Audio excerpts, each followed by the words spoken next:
flanks, getting himself into the backline and causing a ruckus, because that last game worked out fantastically. He zoned Rain and Rookie out of multiple team fights that really saved Snake. As we are in Champion Select and all sorts of things are happening. IG have taken away Caitlyn, Azir, and Rek'Sai, as it is going to be Vladimir and Ryze off the board here for Snake, and I have a feeling Swain may need to hit the bench, unless some ridiculous shenanigans will go on, but Nidalee is the chosen ban, and we'll see whether this is Snake trying to force IG into some sort of Kindred first pick, but no, looks like Lucian might be the priority, and they're going to lock it in. So, Swain Kindred. Swain's not as big of a priority pick against the likes of Flandre, simply because he has that fizz. Ooh, true. So, and it's not banned. And it's not banned. I do like the priority pick and the adaptation from IG to pick up the Lucian. Okay, our bottom lane just got put in the bin. Yep. Let's give them the most powerful AD carry in a 2v2 scenario to help compensate and get them out of this hole. Yeah, and let's ban Caitlyn away as well, so that, you know, something that could outrange the Lucian and have a fine time in the lane is not going to be available.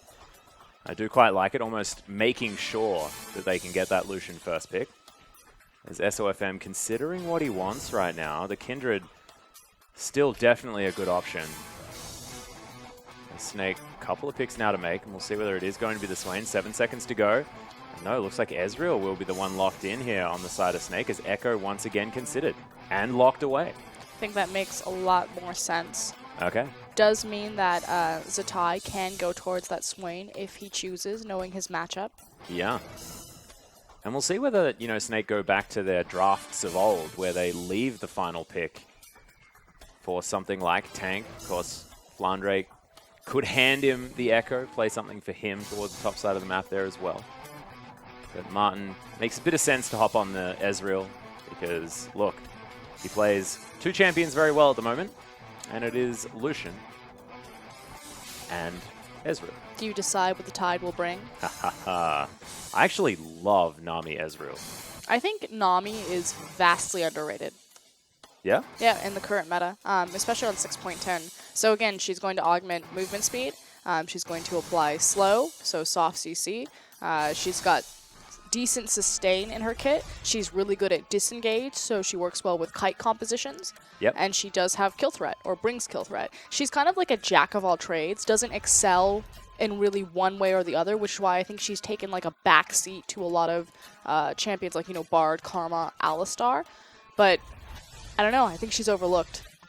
Well, we'll see whether she is going to do well, as IG straight into their split push comp as Twisted Fate and Fiora both locked in. And look, this is one of the examples where IG just does not want to fight Snake 5v5. They tried that last game, it didn't work. The idea now becomes, though, will the Lucian Karma be enough so that all of their resources and time from Kid can be expended in Zatai and Rookie's lane? Yeah. Or will Snake... So Snake now have an option. Do we look at trying to meet this Fiora head-on, put her into the ground, and look for that 2v2 with the possibility of the Twisted Fate showing up, so a 3v3, now that Snake has double TP? Or do we try to, again, punish Rain and Tabe? Oh, and this is interesting as well. Tank, of course, picking up the Lissandra once again. We'll see whether Rookie goes to a cleanse, doesn't get to run teleport as well as Destiny, meaning that he has to be a little bit closer to potential fights if they are going to break out. Might be an opportunity for Snake here, as they've pretty much forged themselves precisely the same team comp, but with a switch up of that bottom lane, which is now in the hands of Invictus Gaming. Yeah. Very scary comp coming out of IG. Again, we talked about kind of practice compositions. This definitely falls into it. Zatai is one of the scariest Fioras in the LPL. Oh, yeah. IG are one of the few teams that have a very refined and practiced split push style, which means that, again, pressure on Kid. He can't just get soloed out by SofM this time around. He needs to be proactive in getting his Fiora ahead. Does have the assistance from Rookie on Destiny, though. And it's going to be all about IG making space around the map as well, where Rookie can really run rampant with that Destiny, make sure that Snake can be caught out of position. They've been better at being in the right places at the right time, of course getting a lot of deep vision into IG's base. They played a very good pressure game last time around, and it's going to be really important that they continue that, as the coaches are going to shake hands. Let's get into game number 2, Snake versus IG.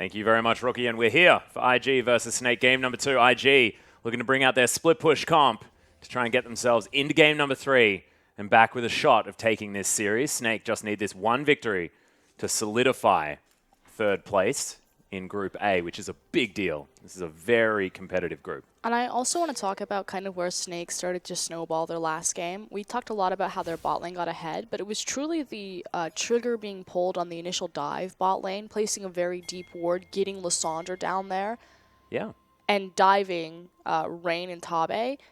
That isn't an option any longer. There should never be a point where Ezreal and Nami have Lucian and Karma pushed underneath their tower to open up like a Lissandra dive. I can already tell that I'm going to love Jiezou on Nami. I'm just waiting for the Frosker and Nami impressions. That's what I'm really... Brilliant. Didn't have to wait very long, did we, ladies and gentlemen? As IG already in position.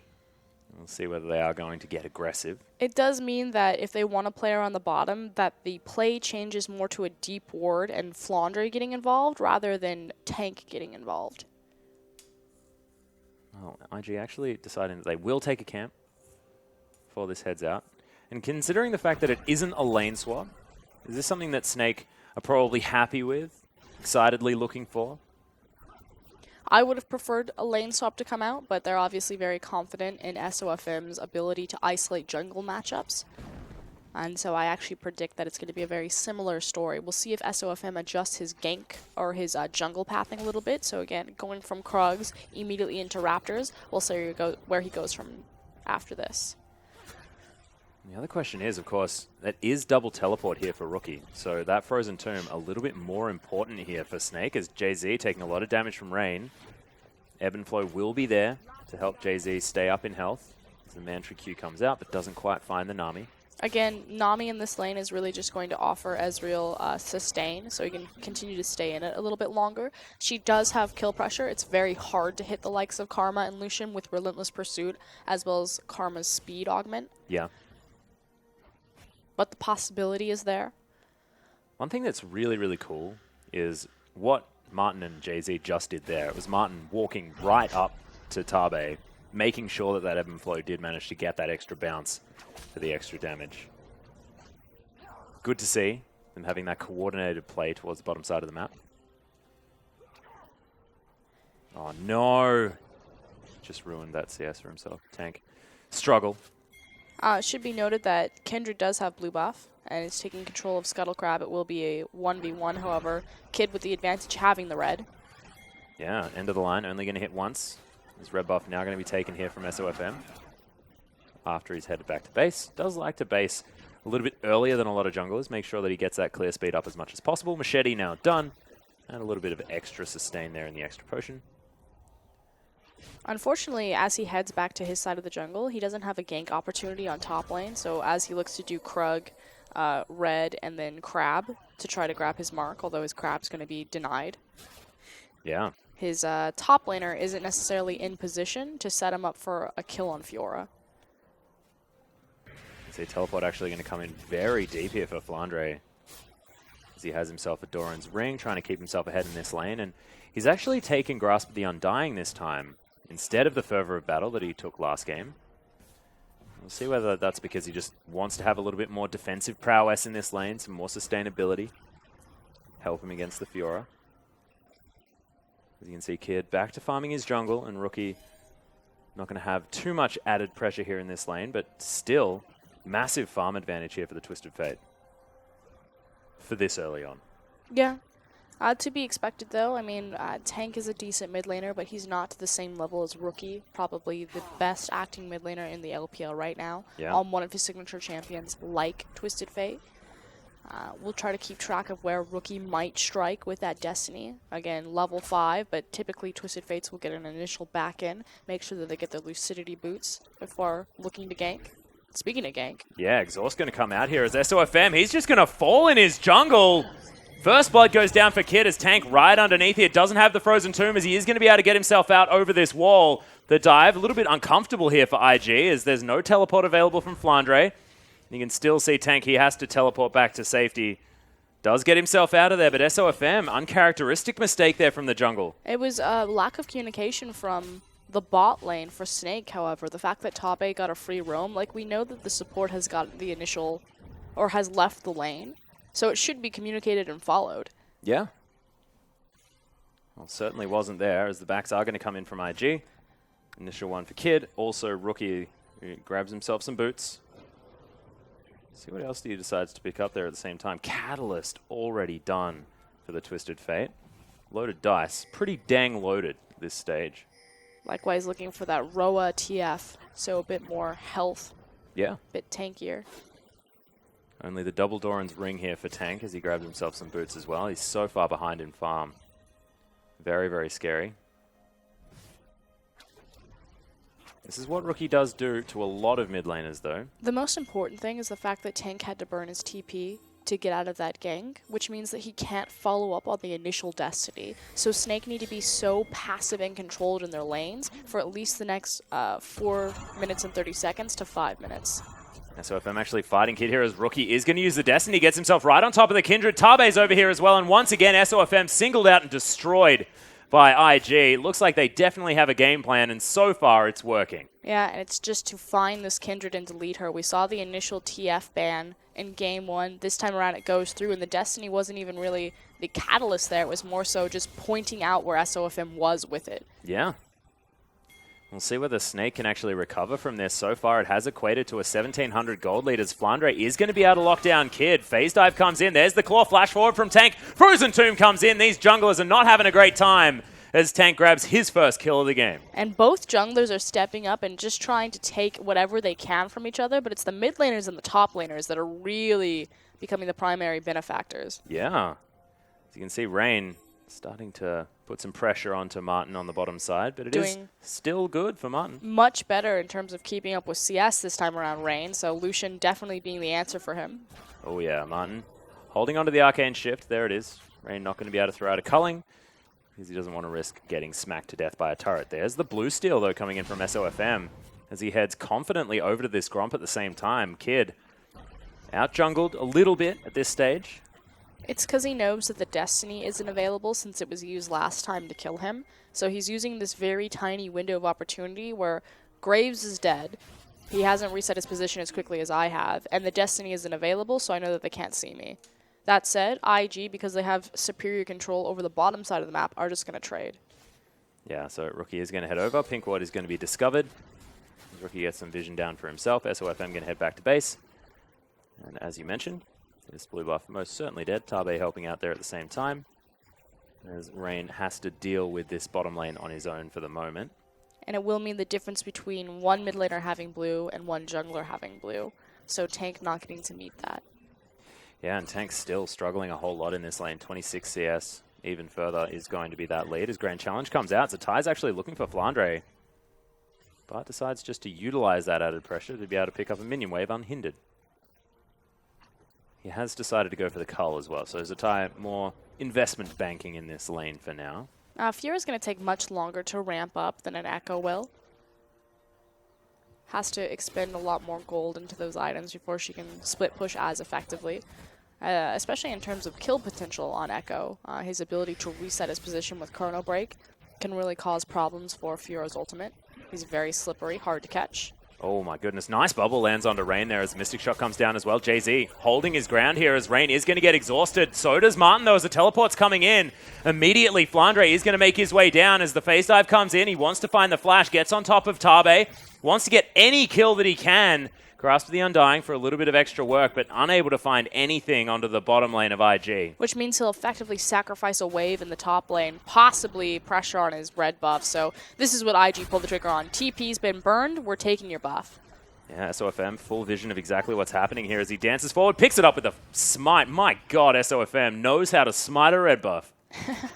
Probably the most important buff to him if we've taken note over all of his games so far and what he prioritizes. Should be noted, though, we talked about this at the earlier part of the game. There's never going to be a point where Ezreal and Nami will have Lucian and Karma pushed underneath their tower. So the teleport plays in the bottom lane are almost entirely dependent on Flandre, whereas last game they were dependent on Tank. Well, we can see this is a very different game when it comes to advantages just naturally in these lanes. As Flandre is He's going to be able to make his way back to the turret. It's a tying kid, some cheeky moves, but look at that, 88-74 on the top side of the map. That's a 14 lead for Zatai, but 98-69 in the mid lane is just brutal for Tank. As the bubble lands onto Rain. True Shot Barrage, not quite in time there. He has to use the Arcane Shift, gets out of the way of the snare. Still trying to find these cheeky trades. Should be noted that Martin's still doing a great job keeping up in CS, and there's a flash. Oh yeah, immediately comes out from Rookie.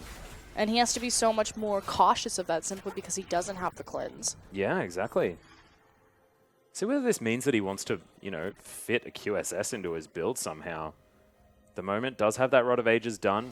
Boots of Swiftness there as well, and he's got a massive lead in this lane. However, that Frozen Tomb is still dangerous no matter what. This is dangerous. Rookie has his Destiny, and he's hanging around his jungle. So, like, there's no kill pressure for Rookie on top lane. There's no kill pressure for Rookie on bot lane. Snake's laners are just playing so safe. The only kill pressure is actually on SofM in his own jungle, which is why he has the mark on Twisted Fate, because they want this 2v2. Well, you can see they're just waiting for Kid to turn up to this red buff right now. Hasn't respawned. Not going to be back for the next little while, as Snake, of course, once again. Vision on enemy red buffs seems to be their priority. It wasn't necessarily the red buff that was important there. It was the fact that they knew Kid was in that jungle. Well, there's the Frozen Tomb. SofM has to flash to close distance onto Rookie. He's trying to Destiny out. Is going to be able to. The confidence oh my God. from Rookie to estimate that correctly and get out with his life. Meanwhile, bottom. Just ridiculous. The Mantrid Q is going to come out. Martin, True Shot Barrage to come back in. Rain taking a bit of damage back, but Tabe still very, very healthy.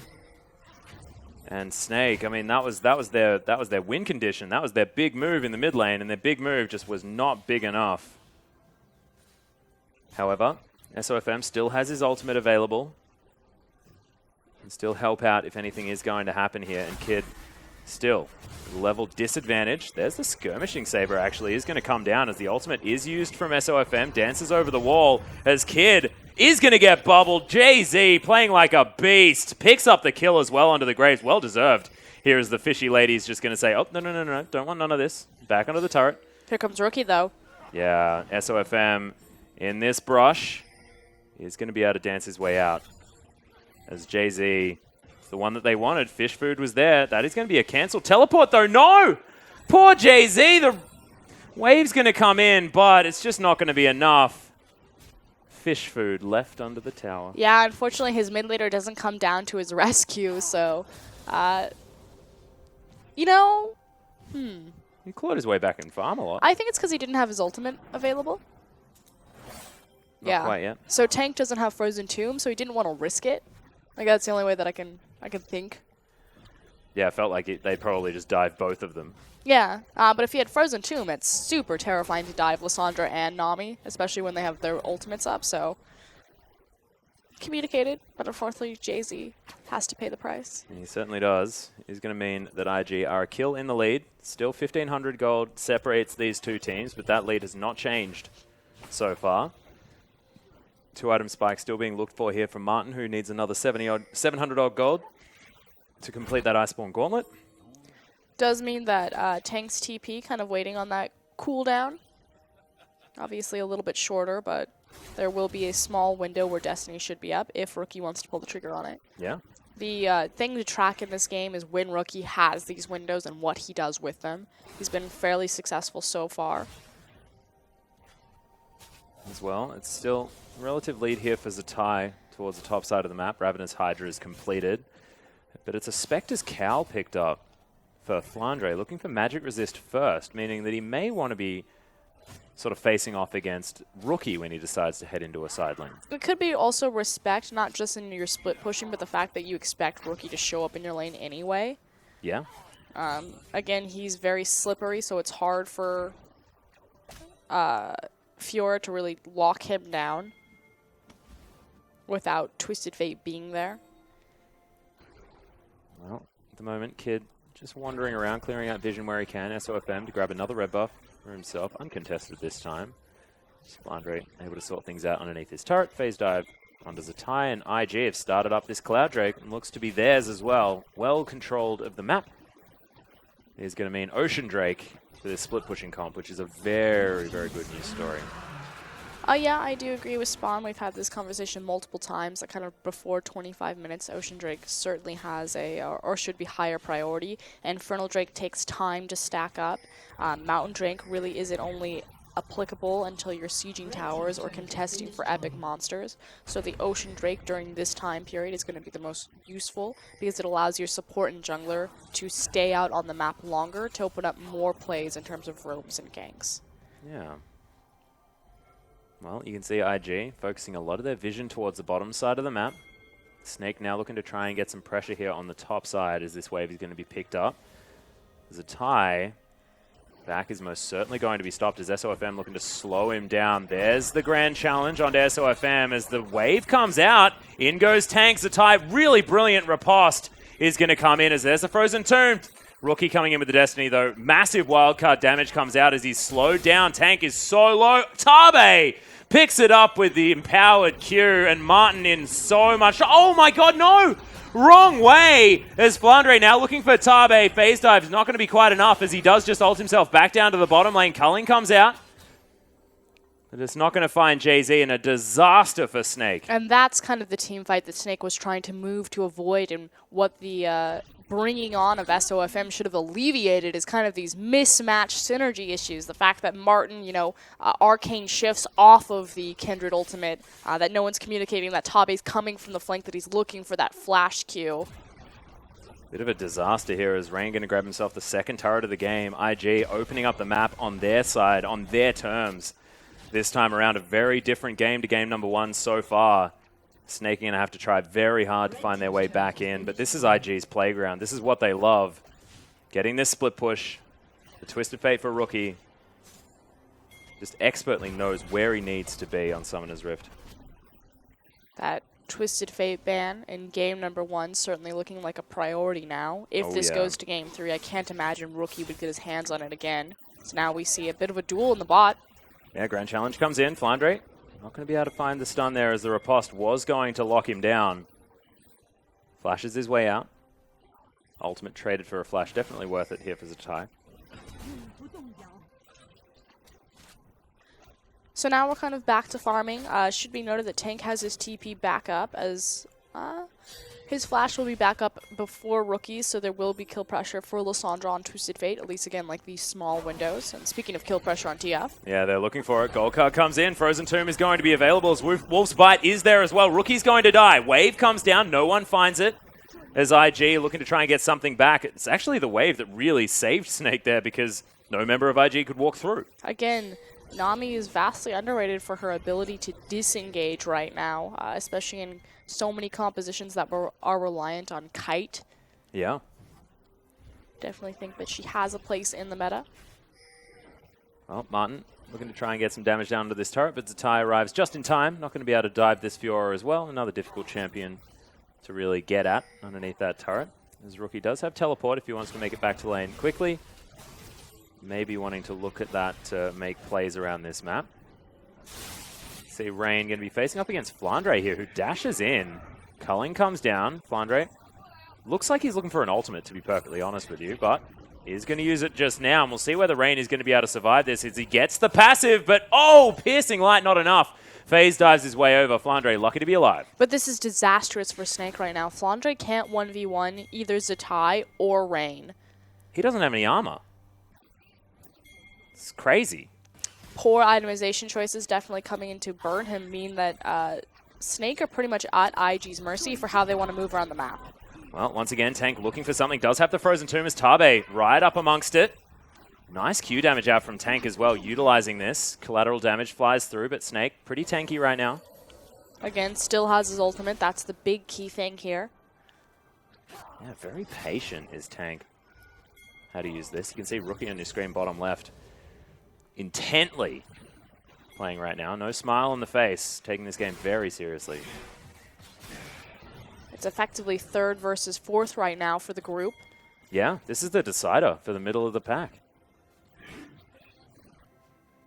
Rain having a better game. Should also speak to things to come as Flandre now in trouble on top. Yeah, Parallel Convergence is going to come down. Not going to find any of the stuns, though, as he doesn't have the ultimate available. And there's the grand challenge. Rain, though, he's exhausted. He's destroyed as SofM's launching his way around. Kid's going to die as well underneath this turret, and they will transition this into taking down this outer. Mantra Q not going to be quite enough, so trading top laner for 2 kills in mid. Yeah, and that's the big thing, though, is that on Snake's proactive play, again, they see that the resources go top lane with the Destiny. Flandre, a sacrifice, they get the outer mid tower where there's no objective taken for IG on the top side. It's just the kill gold. It's looking like SofM still has his head well and truly in this game after really getting singled out in the early stages. Can be difficult for players that have only just made it into a league if they do get a lot of extra attention. Not just players that have only just made it into a league. How young SofM is. Yeah, exactly. So he played professionally when he was 14, and then obviously being underage, was forced to wait until he was of age. He's now just 17, just qualified himself, and immediately in a professional league. And a professional league of the size of the LPL with kind of the roster that they have on jungle talent. So to keep his cool, to keep his experience when he's facing in a league across the likes of MLXG, Dandy, Clearlove, Condi. Terrifying. It really impressive. Again, so young. There's also the fact that the reason he was banned as well, he won a tournament, I believe, when he was about 14, 15. And then they found out how old he was, and they were like, come on, man. Can't be playing right now. The fact that this guy comes from a wild card region. Yeah. And is performing so beautifully in a top 5 region, as we do have a bit of a objective trade here. So Ocean Drake drops. Yep, Ocean Drake going to go to Kid. In a turret, is going to be contested. Should be noted that's IG. 2 Ocean Drakes for the side of IG. We talked about how this No, Ocean Drake and a Cloud Drake. Oh, it wasn't an Ocean Drake. It was just a lonely cloud. Now I'm disappointed. Is going to come in next. God damn you, Cloud Drake. Yeah, I know. Gets you every time, Proskeren, I know. Linker. That weird accent and stuff like that, you know. SofM. Now trying to get some vision control around this area, but it's 6 minutes until that dragon's relevant again. Martin just trying to find himself some farm, but he's hit his 2-item spike. This Ezreal is most certainly going to be useful moving into this game. He's a facilitator. Yeah. He builds his utility. It's cool. He also gets to use his True Shot Barrage as vision. I bet you wish he didn't Arcane Shift over that wall. Well, SofM is going to find Kid here as tank. There's the Frozen Tomb. Kid is super dead. Martin picks up the kill with his next Arcane Shift as rookie Destiny. Oh, teleport actually towards the top side of the map as IG. They just want to trade. Immediately reset their position here. Nami will not be enough. Yeah, well, Flandre, he's heading back as well. Martin wants to be able to grab this outer turret. And Snake splitting their resources, knowing that they are going to lose this inner turret. And Flandre will be enough. This is what IG are good at. It's when they get to play this split push with the Twisted Fate as well as X carry top laner, Trundle or Fiora mostly, and just start causing havoc for teams around maps. Oh, tank doesn't have that claw anymore. There's a tie. Not going to dive underneath this turret. Grand Challenge is, of course, down under tank as he's waiting underneath the turret now. Ultimate not available. Oh, this damage. Uses the Zhonya's Hourglass that he thankfully already has built up. Rookie tanking a bunch of turret shots. SofM moving out of the way of Karma. I feel like there's actually a draft error coming out of here for Snake, so I do like Ezreal in the current meta. Again, builds utility, has vision with his True Shot Barrage and checking objectives, can kite and do damage while he's kiting. But Sivir would have been so excellent in this composition simply because you're facing across from Twisted Fate as well as Fiora. You know that split push will come into effect, and having that stable wave clear would be such a strong option for them. Because right now their only wave clear is effectively Lissandra, and she doesn't have safe wave clear. She throws Q, she throws E, but it's really that W to kind of make it an all-in-one complete package. I do like exactly what Martin was using Ezreal for just there, though. True Shot Barrage is into side lanes to keep control of waves here. And it's something to talk about. There's Snake setting up for this inner turret. SofM looking for the flanking play.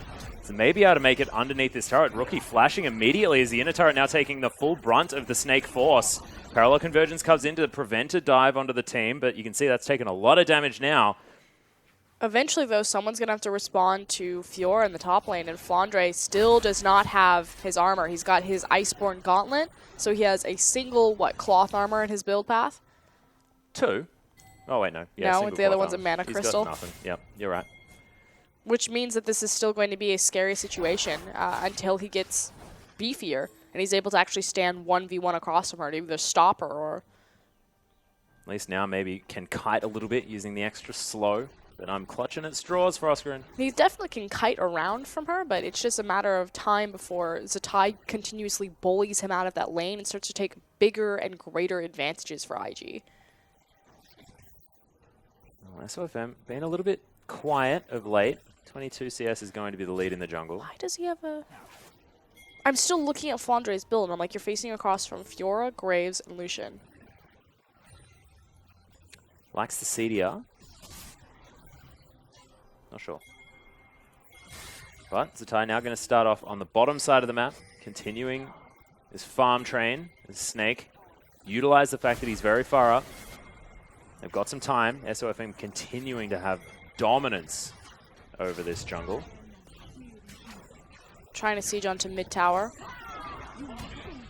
Threatening with the dive potential with Glacial Claw. It's something that people overlook with Lissandra is her dive threat, or her siege threat is actually quite capable simply because of her dive threat.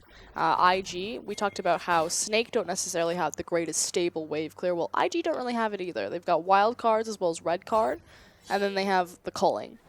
Yeah, thankfully, I guess the one thing that we can look at here for Snake as far as combating this 1-3-1 is the fact that if they do have a man advantage, it's very easy to start a fight. You just press E on Lissandra and go and kill people, or take down a turret, like we just saw. Have to be respectful of Tabe, though. Yeah. So I agree with you that they definitely have options to start fights. I think they're a bit more reliant on flanking plays, though, simply because they are looking across from a Karma, like a front-to-back composition. You shouldn't be able to walk up on Karma. We'll see how they go. Martin clearing out the mid lane. Tank going to help out here as well. We'll see where Snake decide to go. Once again, Zatai going to be backing. 40 CS going to be the lead, as it is at least the Warden's Mail now done for Flandre. Looking for Randuin's as item number 3. Martin continuing to trim these side waves. Thank you, spectator. Yeah, would have really liked to have got that cannon creep, but never mind. It Beggars can't be choosers. is continuing to funnel CS, however, into Fiora. She's going to be the primary benefactor of all of these allocated side lanes. Tabe. Oh, Hello, God. team? Yeah, precisely. Dragon is going to fall down here as IG positioning around the Baron. That's a Mountain Drake, though, so we've got a Cloud and an Ocean Drake on IG, but Snake making sure they're in exactly the right position for the Mountain Drake that does come out, meaning that their Siege going to be that little bit more powerful, as well as their Baron take, which is huge for a Kindred comp. Yep. Again, since we're past kind of that 25-minute mark and it makes sieging towers much more relevant, the Mountain Dragon's going to be the most important one on the map. Bubble flies through Jiezou, wanting to make sure he doesn't get caught out like he was doing basically the entire game last time. Here we go, though. Both side lanes pressuring. Rookie and Zatai in position. Yeah, Rookie, where are you going, good sir? Waiting for someone to make his way over. Destiny has been popped. Snake completely known as he Destinies towards the mid lane. It looks like they might be able to grab this turret. Zatai taking a bit of damage here from Flandre, who does have that Randuin's Omen now completed. True Shot Barrage flies through as Rookie's trying to take this one down, but double teleports coming in. Multiple different flanks here from Snake. As Rain could be in trouble. The flash forward, massive Ring of Frost as Rain is going to fall down. SofM grabs that kill. Tabe's going to die as well as 2 quick ones for Snake. As Kid also in trouble off the back line. Zatai starting up the blue buff. Okay. We'll see what they can get from this. We have to quickly cover this. So what Rookie was trying to do is he was trying to pull them top lane so he can get a superior position on mid lane, take the tower for free. Snake answer with a brilliant double teleport. Problem is now they rush to Baron, but IG know, okay, you're going to take Baron, we're going to take your bottom inhibitor. So they need to do this quickly and get back in position. Thankfully, IG don't have a sizable enough wave behind them, so it's just inner turret traded for Baron. Snake come out on top, but that was very quick decision-making from both teams. Damn right it was. And Snake now, for the first time this game, have a gold lead. Whew, that was close. I was like, Rookie, he's pulling the high top. He's looking for the Splinter Cell. He's trying to get underneath the waves. He uses his Destiny to pop to see that Snake are collapsing on them. Repositions mid, tries to take tower. They're like, oh, man. Throw that gamble. Gauntlet down. Double TP flank. Yeah, gonna have to repeat that Ghost Recon mission, I think. Woo! There's SofM spotted out here by Kid as he's just still going to hang around. Smokescreen goes in. Rain wants to be delivered this rep off. Looks like just some cheeky Krug's going to be taken as True Shot Barrage is going to nail Kid in the face. So important, though, that Snake now have this Baron. They need to start running away with this simply because the Baron up creeps will help slow down what IG's composition is good at, which you can see that. It's a tie in the top lane, being that obnoxious Fiora that we expected him to be. Someone needs to respond. They don't have TP. It's going to be Empowered Recall of Flandre. Yeah, Flandre going to head back to base. Zatai. See whether he can actually get some decent work done here as the Parallel Convergence comes down. Zatai does have Riposte, but doesn't use it. So Flandre is able to clear out this minion wave quite nicely, but Snake can no longer continue sieging that inner turret. Inners on both top and bottom lanes going to be important to lock down as SofM looking for part of his jungle misses. Oh, we didn't see that. SofM. It's fine. It's fine. Don't worry about it. He's new. Yeah. You get one. Blade the Ruin King is there for Martin. And that's actually on Elixir of Wrath completed up for SofM, who also has that QSS in his back pocket. Doesn't want to get gold carded. Wants to make sure he can ult whenever he wants to. Very important for control of teamfights. And I mean, that's what's going to win Snake this game. It's decisive moves around this map. Oh, it has to be. And teamfight prowess. Especially, I mean, effectively, it's what both these compositions come down to. I mean, IG's comp is about being decisive around the map and making the most out of your blue card and out of your Fiora. Yeah. And Snake just need to make sure that when they pull the trigger, because they get one chance, they have a much smaller window of error due to the TP cooldowns being less than Destiny, that it has to be the right call every single time. Failing on those TPs open up so much room for IG to run them over. Well, at the moment, Snake playing this one quite nicely, able to take themselves the inner turret very, very easily. There's Zatai looking for the Bloodthirster as item number 4. Spirit Visage done, Merc Tread's done. Now has that extra flat AD. So the split push, all he wants this stage on the Fiora. 1-0-0, definitely a quiet game. Snake ramping up. You can see it's a lead of about 1,700 for Snake. Nothing at all to write home about. And that's a Thornmail now done for Flandre. My god, he's going to be difficult to duel now. Yep, trying to slow down this Fiora as much as possible, so it means that responsibility and power will shift to Rookie's court. I know he's going to build Guardian Angel as his last item, but I really, really want Abyssal Scepter with how it synergizes with Thornmail's magic damage. Just makes me really, really pleased. Definitely not going to be a thing, though, to those watching at home, because Flandre builds good items. You couldn't see it, but he actually addressed the wide angle on the camera. He looked right down the barrel. Had to. I was making serious call, because I understood that everyone would have been disappointed. But you can see, once again, it is going to be Tank copying his build from the previous game. Actually got a much earlier Void Staff this time, but it is going to be the same thing once all's said and done, I think. Assuming he goes towards that Abyssal Scepter. Gold card lands onto Tank. Will have to ult himself. Does use the Zhonya's actually first off, as the ult might not need to come next. There it is.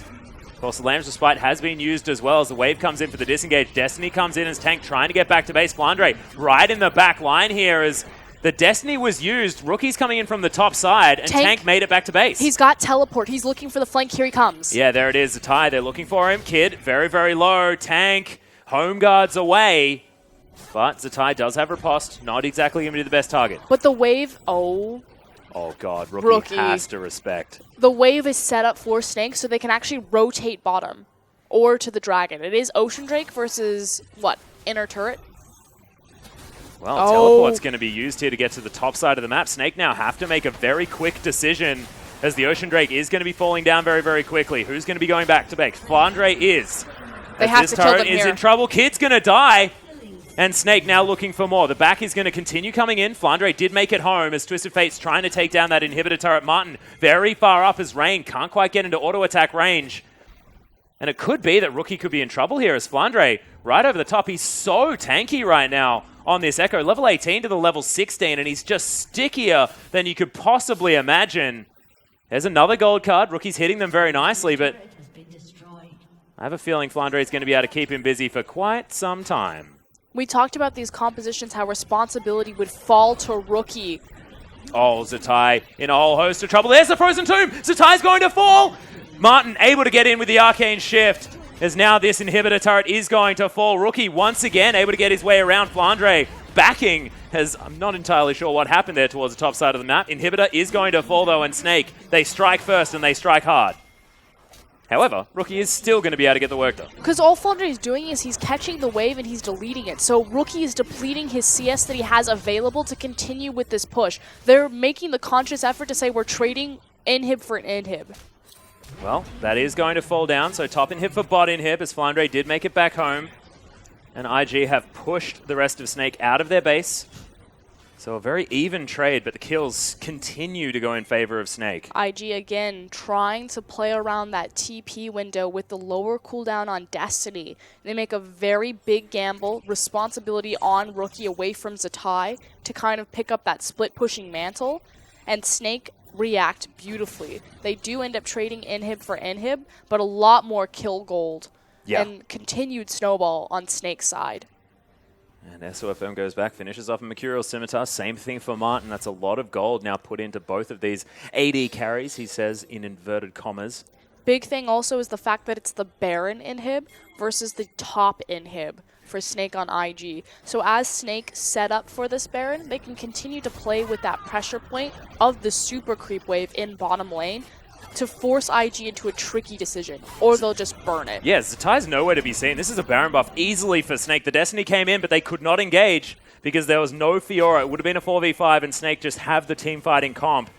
So they grabbed themselves the Baron buff and now looking for even more pressure on this map. We'll see whether Flandre, with the help of the Baron minions, is going to be able to keep this top lane pushed out. And he doesn't have teleport available just yet. Martin grabs red buff.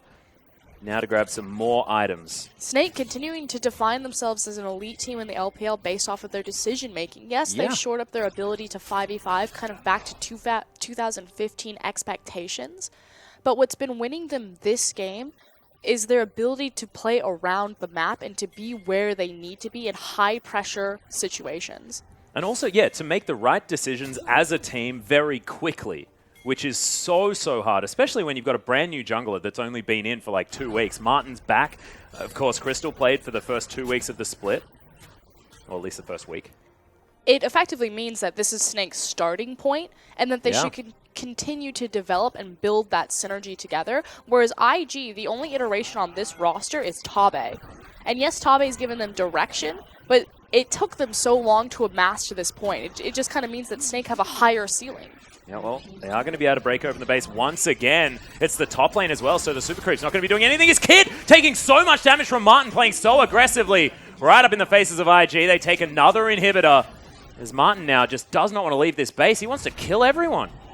Using the empowered recalls and resetting their positions on the map, it's a single inhibitor between all three being down for Snake, and they're returning to their form that people thought Snake would be able to reach. They've constantly been just outside of a relevant talking point in the LPL. The dark horse, the guys to go down first in the playoffs, the guys that choke in the playoffs. Yeah. They've got this really good top laner, but there's really no one else there. And Snake starting to bite back. Yeah, and they showed some signs of more intelligent play in the playoffs last time around. I believe it was against Invictus Gaming, in fact, where it was a 3-0 destruction. But very different story this time around. It is intelligent play from both teams. It's just Snake being better, honestly. You can't really say that IG haven't continued on their upward trend. It's just not as upward as Snake's. Not as quickly. Yeah. I think it's something to do with the, linear equation. They haven't hit terminal velocity yet. Yeah, Y, MX, something. I think they have to be C. falling to do that. Yeah. I feel like the geography situation was just not working out. As Zatai waiting for a flanking play. This is not what this team comp wants to do, but it might be an opportunity here for IG, but they're on the clock. There's Zatai. Yeah, has found SofM, does have the ultimate available as throws it down. Collateral damage comes in. Not going to get that extra heal from the Lamb's Respite, but it means that IG have bought themselves some time as the Super Creeps crash on the bottom side of the map. So they hold and stand strong on their final inhibitor. Good play from IG, particularly Zatai, and timing that collateral damage with Kid. Well, it's going to be 20 seconds until the Elder Drake spawns in that Dragon Pit. Flandre continuing to try and shove things out. Wants to get himself a bit of leeway towards the top side. Both teams posturing for this. IG need to be much more respectful of their bottom creep waves, so they need to push that out. Oh, never mind, they're inhib. Yeah, well, there's still That's massive. still a super creep here, taking down that inhibitor one more time. Pretty scary stuff, as IG are looking at this Elder Dragon. Tank and Flandre are both on base looking for the TP. There's one. Yeah, Tank. There's two. Trying to find his way in. IG are all stacked up. Tank already in a pretty decent position. Decides not to go in on the claw as Rookie has been singled out here from Flandre. That they're just more than happy to deal with that one. Nice bubble comes down onto Kid as Martin right over the wall. And Kid taking so much damage. Good exhaust onto Rain. Is able to QSS his way out. Rookie still alive somehow, but Martin now in there. And the Zhonya's Hourglass ain't going to save you for long. Rookie's going to die as well. 3 for nothing as Snake are looking to pressure all the way forward. SofM does have the ultimate once more available and is going to throw that one down as Grand Challenge. Not going to be enough here for IG. And Snake all about just taking down the rest of the base and possibly finishing the game. And Invictus Gaming limp away after that fight. The fact that Tank didn't pull the trigger on a multi-ban Frozen Tomb, but instead fell back to his team to cover their flanks and allowed Flandre to be the successor in that team fight. That's what we want to see out of Snake. Communication, synergy, and cohesion in their 5v5. Yeah, and it's no blood rushing to the head at all. I mean, it's all intelligent play. Nexus is going to fall down. Snake pick up the 2-0 victory over Invictus Gaming. And in what fashion as well? They were behind for the first 25 minutes of that game. IG had everything set up to get them into that 1-3-1, and Snake made the calls, made them super fast, and denied what IG were trying to do. And this may now solidify Snake as possibly the third place team in their group. Again, this is kind of a battle between third and fourth. We'll see what ceiling Snake can continue to reach to, if they're going to be a threat and nip at the heels of EDG, but so far they're looking great, and this is the thing. This is the base. This is the beginning. SofM has just come into the roster. Tank is just now really starting to skyrocket. Flandre getting back into form, so how much